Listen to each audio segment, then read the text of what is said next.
Welcome back to the MLG.TV Destiny Bounty. Teams are completing their third step in the bounty, which is land a triple backflip on their Sparrow. Every member must do it. Really awesome to see them sort of scrambling to do that. Jaeger, how are you enjoying the competition so far? I'm enjoying it. I mean, it's really good challenges.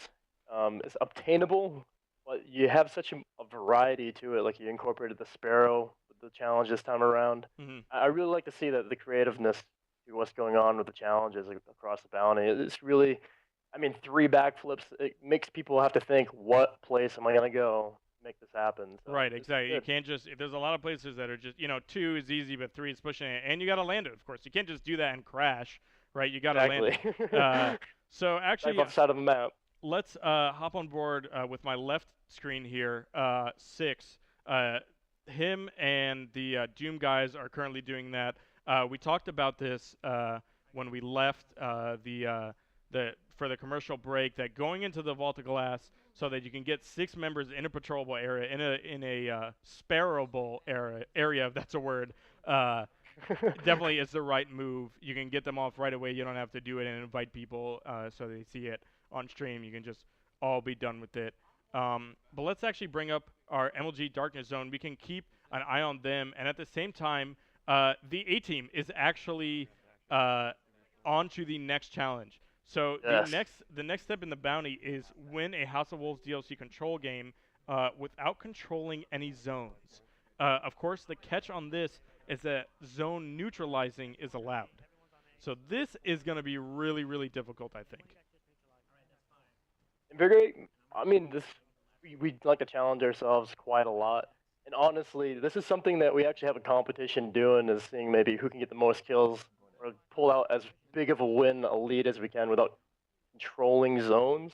Hmm. Um, so I'm really actually looking to see how fast they actually complete this. I mean, it's something that's not entirely alien out of our realm that we do. But I mean, like you said earlier, Dotto, he completed Crota's End, Sword Bearer, blindfolded. So I'm sure other teams have Certainly, no actually zones practiced controlled. this. Yeah, Right. is achievable for that team as well, and we'll be hopping on with them shortly. I just love seeing people fail with their sparrows while we're watching PvP. So Right. I'm Yeah. not gonna switch off Six's screen for a little bit. And actually, he just landed his triple backflip. That was awesome that we Good. got that on stream. Um, but yeah, you see Scamp, Luminosity, Octopus, and the rest of the A team guys. Uh, as soon as the zone gets controlled, just neutralizing it right away. And the tough part about this is, of course, uh, you can't just do that. You got to slay as well, right? Because Yes. teams Right. when there's no zones controlled, the opponents are going to spawn. They're going to have random spawns, right? So chances Right. are that they are going to be able to capture a zone before you can get over to them, or at least spawn near a zone. So I think what players should do here isn't so much stack a zone and get it neutralized and then go to the next one, but spread out. I think they would be doing a Exactly. lot better if they spread out sort of two players on each zone, uh, just locking areas down and making sure that Right. no, at least no areas are given up freely. Like you see them all rushing to C now. Right. Hopefully, the heavy ammo that's coming up plays an important role in them holding down those zones. Even with just a one zone lead, not having control of those other two zones is going to be really difficult. Right. Like I, that one zone lead will make all the difference. One kill that the other team makes is going to count for more than any of their kills. So you want to neutralize the zones. You don't want to just let them have one or let them have two, God forbid. But keeping them off of it and then continuing to slay them off of it is important. Not letting them just get a free capture and having to neutralize it again. exactly. Like they most likely they might actually end up having like dedicated slayers and then people. I mean, obviously the team all around is straight up PvP, Hmm. amazing players. Many of them top of the leaderboards, like on Destiny Tracker, but like they might end up be splitting up, maybe having like two play OBJ, having four being very much just slaying as many people as they can in front of them, and then Yeah. having the two others play OBJ and just circle around and flank and just capture up the zones and get rid of them so the other team can't get the lead. So Definitely, and you see, let's actually bring Scamp's POV up full screen. He's rocking his Jolder's hammer. I've seen the rolls on this gun, his particular one, and it's amazing. I think he has Feeding Frenzy, Amazing. Crowd Control, or one of the. I think not those two together actually, because you can't get them. But Feeding Frenzy.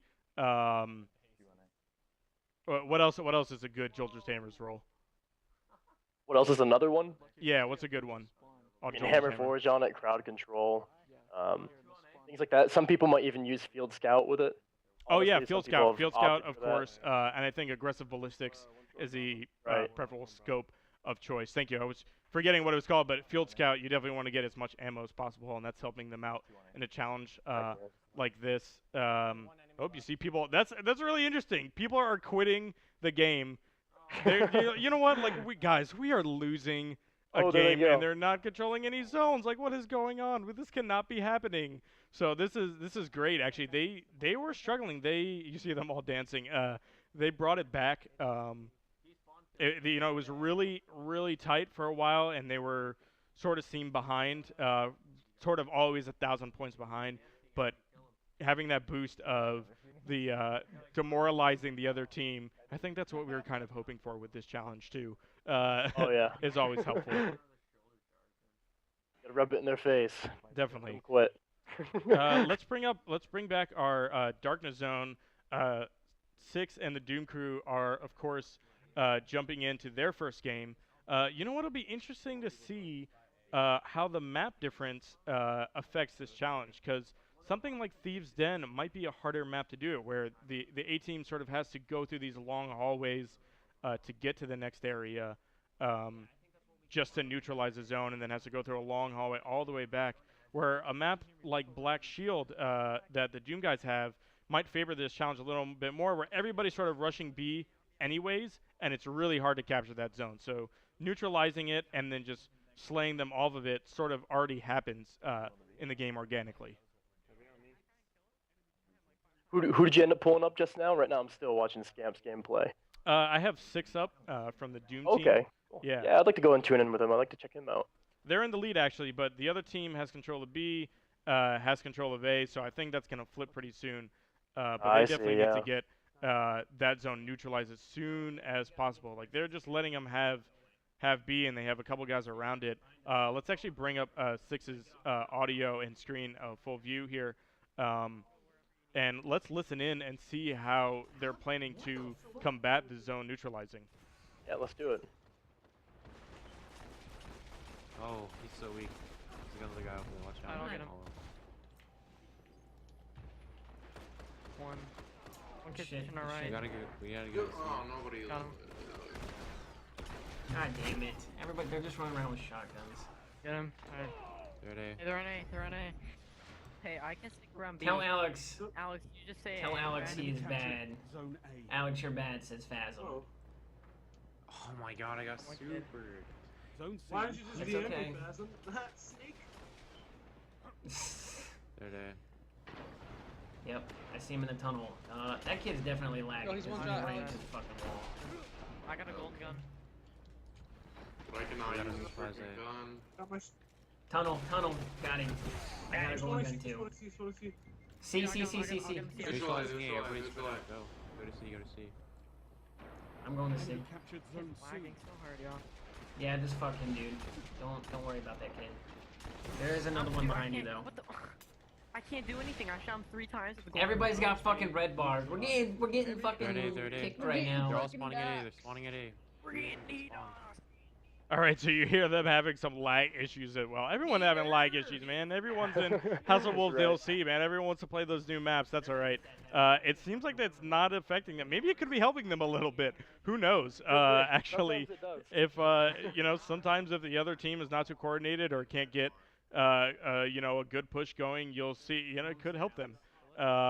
But also, of course, making it really hard for them to get those teams off those zones and make sure that the zones are neutralized.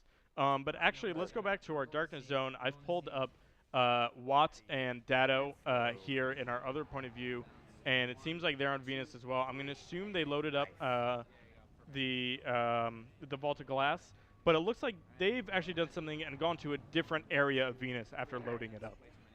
They're Oh, just yeah. sort of patrolling out in Venus and going off one of the main jumps of patrol in Venus. There's a really big ramp, this natural ramp that Bungie put there just for our enjoyment.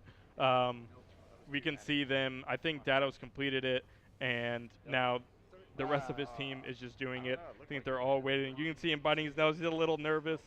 Oh, come on, guys! Like that guy's so close. They're actually overshooting it a little bit. They're hitting that rock and running into it and not being able to just land that last backflip. And they're just sort of all doing 2.5. But what's going on with Six still? Are you still watching him? Wow, that guy just got some air. Are you watching Six or Dato? Right now I'm watching Dado now. I'm watching the jumps going Okay. on. And actually, we shouldn't. You know what? I apologize. We shouldn't say Dato. It is Watts. Dato is playing, but this is Watts POV. It is Dato's, team math class, but that is Watts Sparrow himself. Yeah. Whoa, jeez, that guy got some serious hair. Look at that. Over on the other side, though, Hollow and the Doom guys are doing pretty well. They're still up by 2,000. Let's go full screen back with them, and I think they're sort of reaching the halfway mark of this match, so they should be looking to wrap things up in a timely manner. What do you think about their strategy so far? What have you noticed from Six's POV? It seems like right now, I mean, enemies are controlling the zones. They might. It looks like whenever a zone is being captured, to me it looks like whole team's just going for that zone. As of right now, what I'm seeing is I'm seeing Six. Hopefully he has some other Okay, good. He does have. They might be spreading out in 2 different groups, which can be a good thing, a bad thing. They might be trying to neutralize 2 zones at once. They're definitely getting spread out, trying to take advantage of working together in different teams. Pretty much trying to play cleanup and damage control, preventing the other team from getting the lead. But they're making it happen. They're still holding it strong. They're holding the lead right now, making it work for them. But yeah, they've it looks sort of like they are a little bit spread out. They sort of kept that consistent 3,000 point lead. And they haven't really let go of it, which is really good to see. You know, in Control, you can see a lot of fluctuation of score just from capturing an additional zone. You know, once a team has control of B, you can see the score jump up, 2,000 or 3,000 points in a matter of seconds. And you're like in 30 seconds, and a game can get out of hand really quickly if you're not careful and you're not on top of those zones. Actually, let's bring back our Darkness Zone. I've hopped on board with Lumi, actually, and it looked like they were going to finish that other game. I'm not sure if this is the same game, actually, or they had to start one. Yep, they just finished it. So they've now finished that step and will be moving on to the next one. I'm pretty sure that Lumi and the A-team actually are in the lead. But it seems like a lot of these teams are not far behind.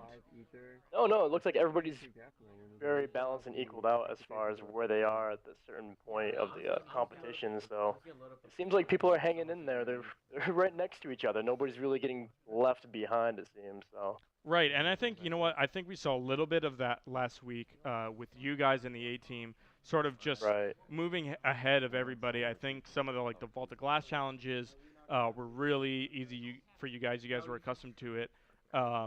And just like that, you guys blew through those challenges, and that sort of separated the pack. You and the A-team sort of competing for first, right down to the wire. So I'm really glad to see that all of our teams are pulling together and able to do these challenges.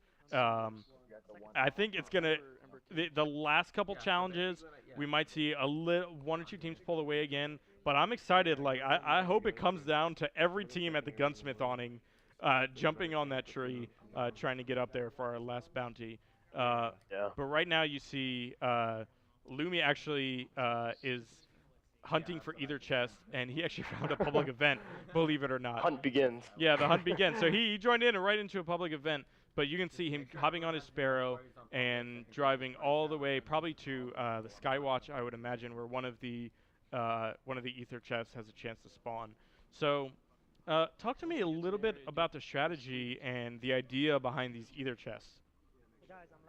I mean, behind the ether chest, Probably gonna go to Sky Watch on this map. Honestly, it seems to appear the fastest there, and you're able to go ahead and grab from the ether chest multiple different times. They can be open up ether chests. Let's see, open ether chests on stream. Yeah, open up 5 of them. Yep. I don't know if they're breaking apart on different maps and gonna invite Lumi there or not, or if he's just gonna stay in Skywatch the whole entire time and just harvest that as fast as he can. But Skywatch is one of the best places to go to get an ether chest. Yeah, definitely. I think that was the first one that people discovered also where the ether chest was. So that's sort of the crowd favorite. And of course, the infamous loot cave is there, as well as some of the other sort of public events that can happen for the Dark Below. So Skywatch has definitely happened in place. We know that. But the challenge is the team captain has to open 5 of these ether chests. So it's not that you have to get it as a team, but it's one particular member has to open those ether chests. So I think we're going to see exactly what you talked about, where the team splits up and they're all going to different planets, are all going to different instances of those worlds, and they're saying, okay, I've got one near me. Okay, I've got one on Venus. Like, you can see him opening the party chat now, and there, that's perfect. I'm sure they're all communicating and saying, okay, one's over here, one's in Venus, I haven't done mine, that kind of stuff, and they'll just invite Lumi in to finish it off and grab that ether chest. And you can see now we have our darkness zone up still, so Six and the Doom team will be hopping in, doing the same thing, and it looks like they're splitting up. So I'd imagine that they're going to go with the same strategy. It looks like they're doing 2 teams of 3, which, you know what, I actually like that challenge. I actually like that strategy, because just being there for the event, for the ether chest, for the sort of like the wolves are frenzied, that kind of thing, isn't enough. You have to kill it, and it's going to be hard to just do it with 2 or 1 person. Like, you need to be able to take down that enemy and get the ether chest to spawn even. So you don't want to spread yourself too thin, right?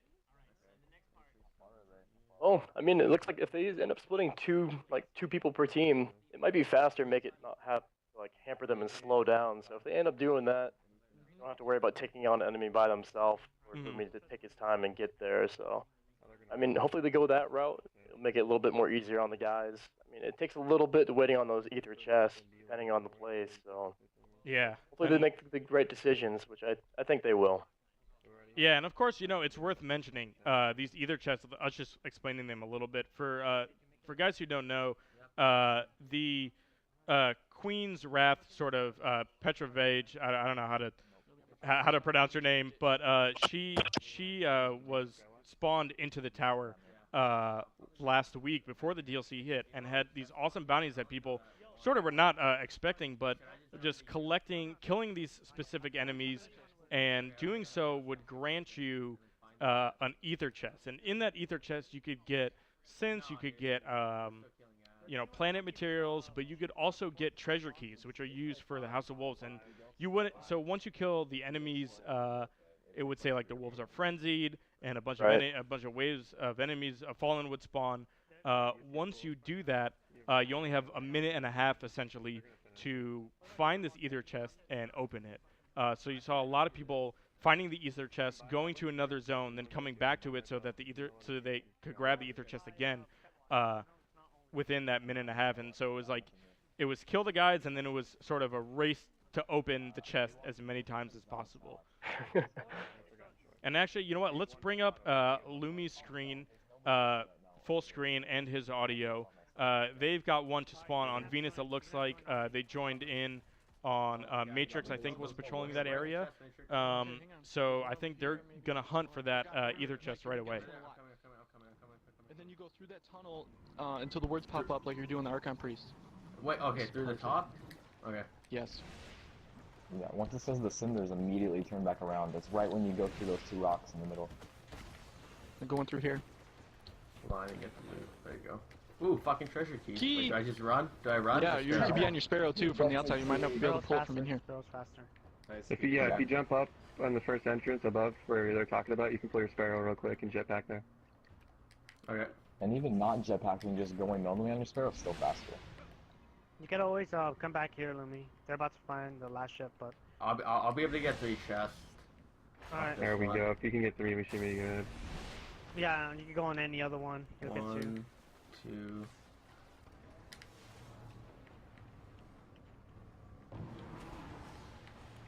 How many have you gotten so far? 2. You gonna make your 3rd? Yeah, I'll make my 3rd for sure. Probably won't make a 4th. I can try for it. Yeah, you might as well try for it. No, I don't have enough time. I only have 5 seconds. Oh, I'm oh, just go, go, go. pulling the last one. I pulled. Okay, who am I joining on now? You can Who am try I joining on me. The thing hasn't been shot down yet. He still has full health. Alright, You I'm can get gonna here leave. quickly and just put 1 bullet. Okay, Good. I'm leaving. Are there enemies there along with you? Like, I mean, friendlies? There's 2 guys. Yeah, there's 2. Then just don't Okay. shoot, Lucky. If they do Yeah, it, yeah, I'm then not shooting. you just stand I'm not around. shooting. Okay, I'm coming. get in the way of their bullets. Okay. Yeah, jump in front of us. Knock him with your Yeah, because sparrow. if they rocket hit you, Something. that's right.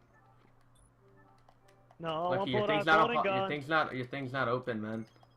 I can't join. He's dead anyway. Just join Artemis. Killed him. You He's should, dead? you should just join Okay. Yeah, Artemis. they killed him. Okay, I'm gonna join RD. Is your thing open? Okay, there's nothing over here right now, Artemis. so. Okay, I'm just gonna join. Well, we just need 2. Yep, so and I'm on Sky Shock. It's been a long Good thing time he though, didn't go so over for the here. next 2 or 3 He died minutes- almost immediately. Within the next 2 or 3 minutes, there should be something there. No, I think apparently it's not. I have it's no idea. random.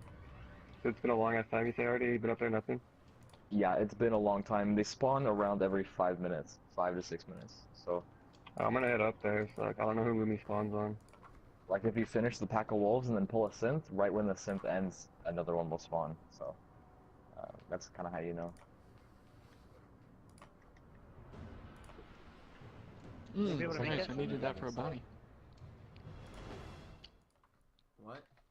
Let me know where you spawn. Okay, you can. All right, so there we see Lumi grabbing 3 chests in 1 run. That's actually really hard to do. They got they were there right when it spawned, and they knew exactly where it was spawning. So that's really helping them.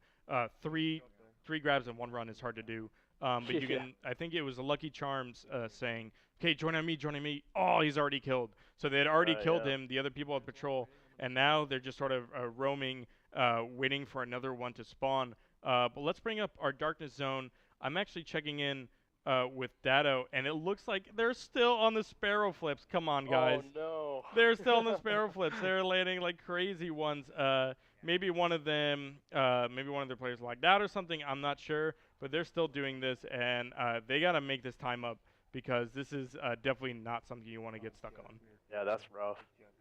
Yeah, I see one of the. I think it is Watts actually just doing 2 flips. He did 4 flips, but not 3, so he's got to get it down. But actually, this would be a great time. Let's take a quick commercial break, guys. When we come back, we'll have, I think it's step 6, 7, 8, and 9. So about halfway done with our competition at this point. A lot of teams still in it. I don't think anyone is really behind. I think I think it could be anyone's game still. So there's always room to catch up. That can always happen. definitely in a game like Destiny, you can get maybe an unlucky Prison of Elders run where you have some bad modifiers or something. But we'll be right back, guys. When we come back, more MLG.TV Destiny Bounty.